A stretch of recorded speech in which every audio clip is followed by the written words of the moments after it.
धुलो छ त्यहाँ पनि रुमा ढोको छु।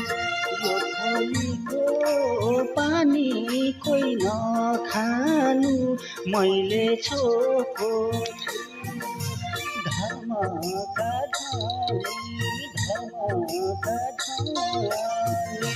हाम्रै टाउको धुलो छ त्यहाँ पनि रुमा ढोको छु। यो खोलीको पानी कोही नखानु मैले छोएको छु। यो खोलीको पानी कोही नखानु मैले छोएको